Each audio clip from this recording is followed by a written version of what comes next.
अस्सलाम वालेकुम दोस्तों। तो की हाल चाल है आप सभी के। उड़ गए थे सहरी के लिए, सहरी करके आ गए फजर की नमाज के लिए और फिर आ गए वज़ू करने और फिर सुन्नत नमाज पढ़ के उठे तो देखा दोस्त भी सुन्नत नमाज पढ़ के बैठा था। फिर आ गए इमाम साहब के साथ फ़र्ज़ नमाज पढ़ने। फिर नमाज पढ़ के दुआ करके आ गए बाहर वाले हिस्से में और फिर थोड़ी देर में कचिंग्स भी आ गया।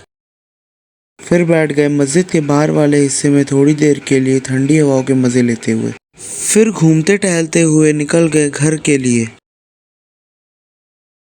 फिर नहा धो के निकल गए जुम्मे की नमाज के लिए।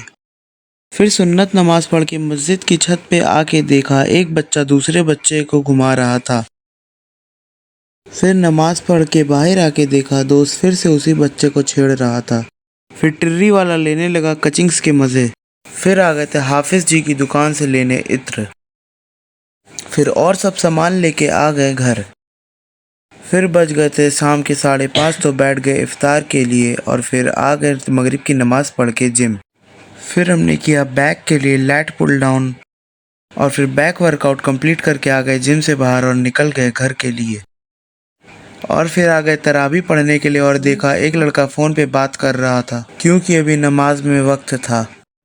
और आज की तरावी हो गई थी पूरी तो निकल गए चाय के लिए और वहाँ जाके देखा दोस्त लोग हम लोग से पहले ही पहुँच गए थे। और फिर चाय के इंतज़ार करते हुए दोस्तों ने थोड़ा एक दूसरे में बातें की और फिर चाय पी के निकल गए घर के लिए। और इसी के साथ आज का व्लॉग भी समाप्त होता है।